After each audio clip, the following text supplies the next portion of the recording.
Navy ng China, mahina, mahina, mahina.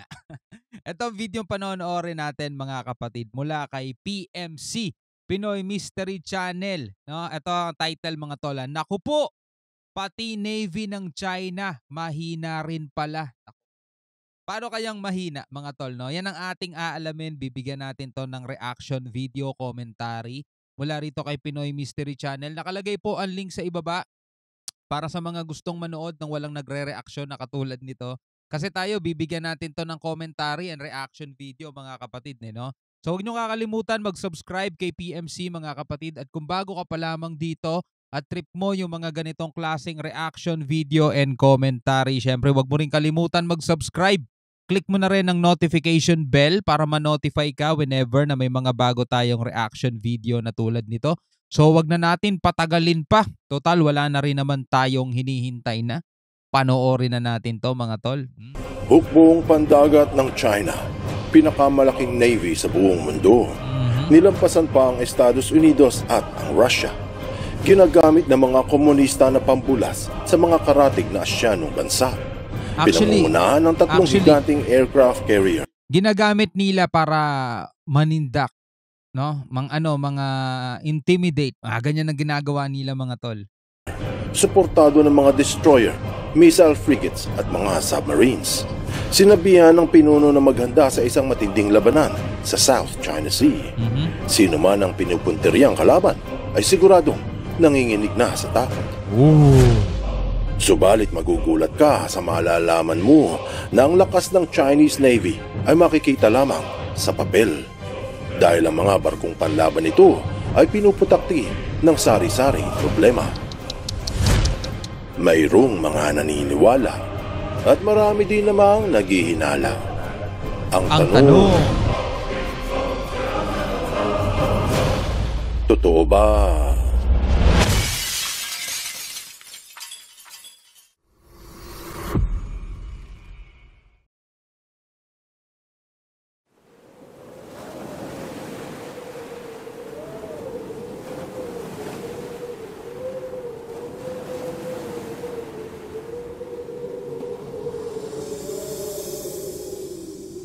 Patuloy na maririnig sa mga balita ang pambubulas ng Partido Komunista sa mga barko ng Pilipinas na tumatawid ng South China Sea o West Philippine Sea. Tila ba naglalaro ng patintero ang dalawang nasyon sa pinag-aawayang Exclusive Economic Zone? Napakaraming beses na tinitira ng water cannon ang mga barko doon. May okasyon pa nga na hinaharang at binubundol. Kahit na may opisyal na reklamo ang Pilipinas laban sa China, waipek ito sa partido. Ang panibagong insidente ay noong araw ng Martes, 5 ng Marso, ngayong 2024 ayon sa Binang News, na binomba ulit ng China Coast Guard ng water cannon ang isang barko ng Pilipinas na patungo Ayungin Shoal. Ayon sa ulat, sa unang pagkakataon, may 4 na nasaktan. Isa lamang ito sa napakaraming insidente ng pambubulas ng China sa mga Pilipino. Kaya marami ang nagtatanong kung bakit malakas ang loob ng mga inchik na mambuli sa atin.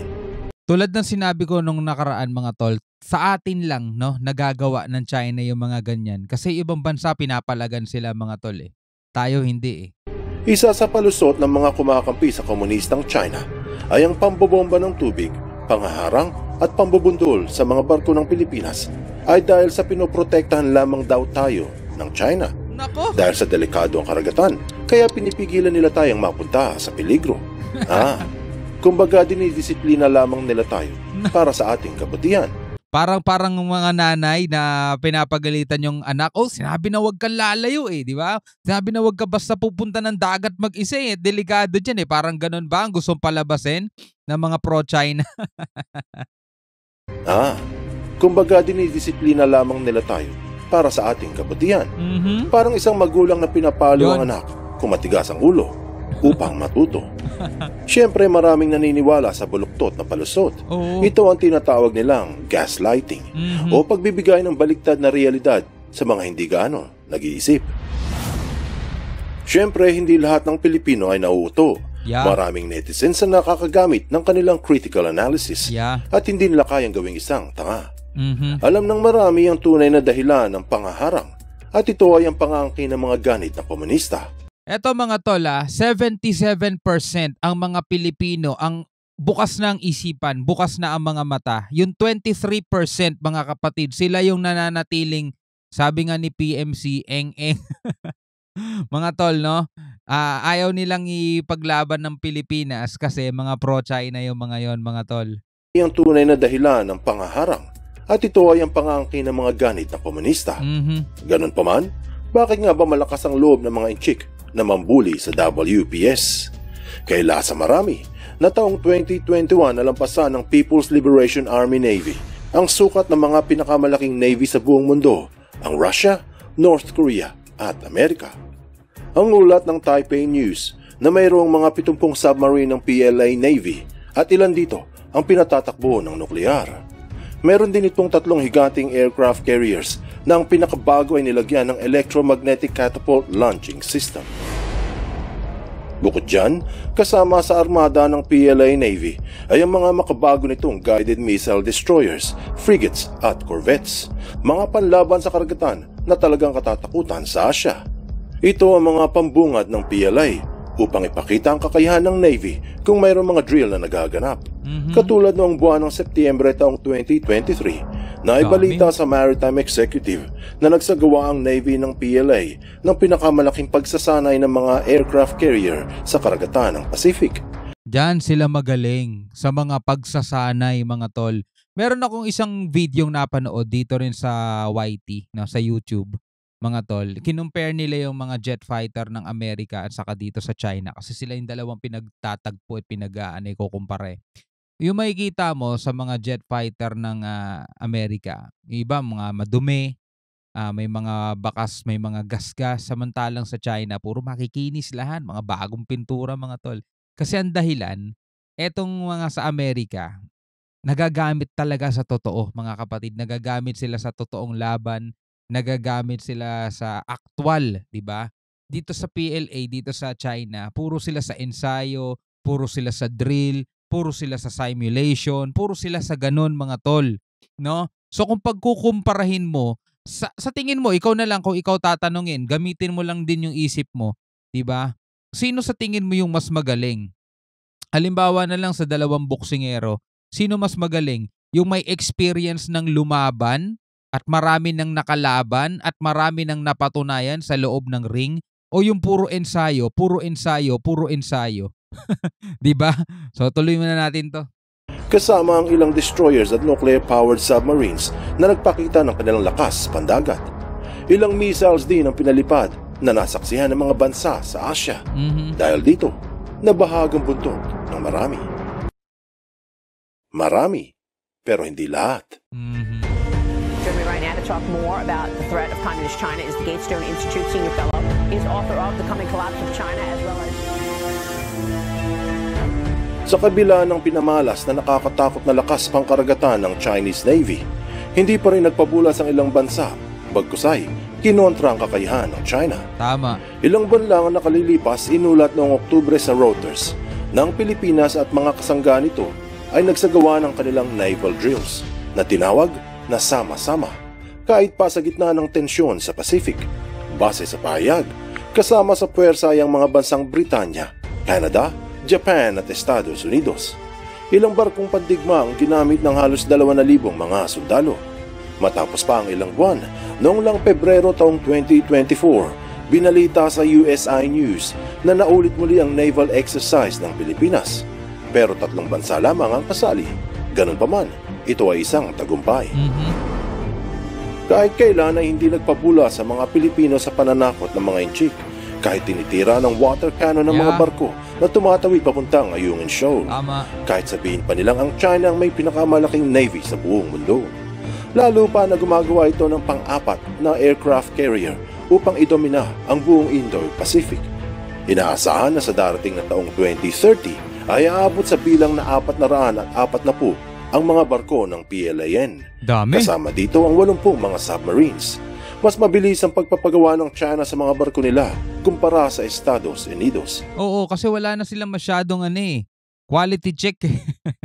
No, basta gawa kayo ng gawa para makita na buong mundo tayo pinakamarami, maintimida sila, di ba? O, Kapag nakita mo kasi mga tol, napakarami, 'di ba? Napakarami. Ikaw mismo mapapa-atras ka, eh, 'di ba? Ang dami mong kalaban. Pero kapag malapitan, puro bata lang pala, 'di ba? So, wala.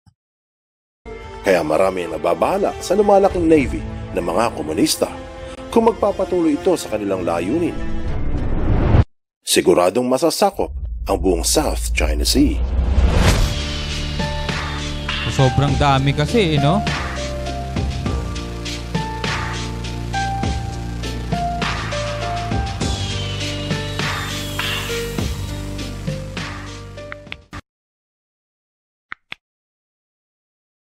Gaano kalakas ang Navy ng China? Yan na.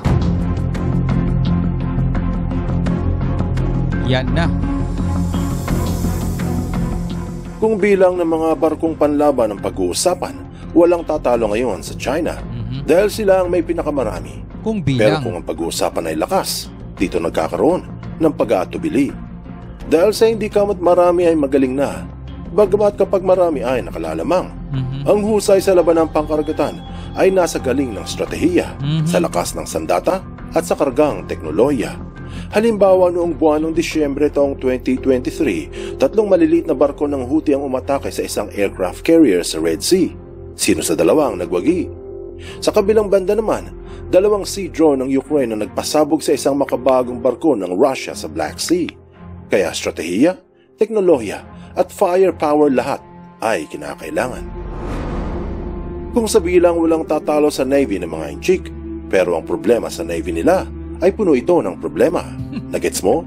Una, base sa pahayag ng national interest na ang Liaoning na unang aircraft carrier ng China ay ang lumang carrier ng Russia na ginawa noong 1980s pa.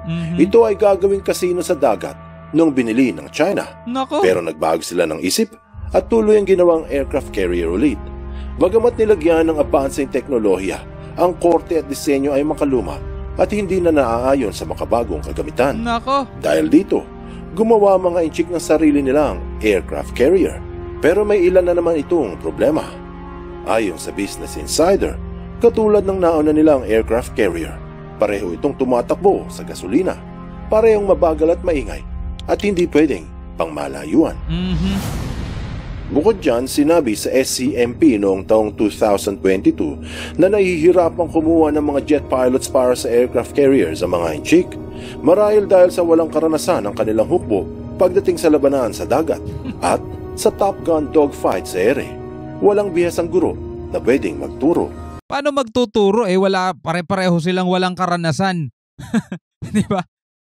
Kaya nila magpalipad, oo, pero yung mismong aktual na talagang sagupaan na labanan na, wala silang ganon mga tol. Diba? Kaya aanihin mo yung mga moderno na mga kagamitan na yan, kung pagdating sa totoong laban, wala, ang pau. Maliban na lamang kung hihingi sila ng tulong sa Russia. Ano-ano pa man, binanggit sa Reuters noong isang taon 2023 na ang mga aircraft carriers ng China ay theatrical o palabas lamang, pero maliit lang ang dalang peligro sa mga kalaban. Palabas. Ayon sa ulat, ang mga higanting barko ay propaganda lang ng China at hindi nito kayang depensahan kahit ang sarili sa totoong labanan. O, di ba? Yun yung sinasabi natin eh. Di ba? Wala talaga, mahina. Aabutin daw ito ng ilang dekada bago maperpekto ang diskarte hinggil sa digmaang pangkaragatan. Bukod sa problema sa kanilang aircraft carriers, may problema din sa mga tauhan ng kanilang submarines. Inulat sa 9 News na pinahayag ng China's Second Military Medical University na marami sa kanilang mga sailor ang nagkakaroon ng mental at psychological problem. Nako. Ayon sa ulat, sa kauna-unahang pagkakataon lumabas ang pagsusuri hinggil sa malubhang problema.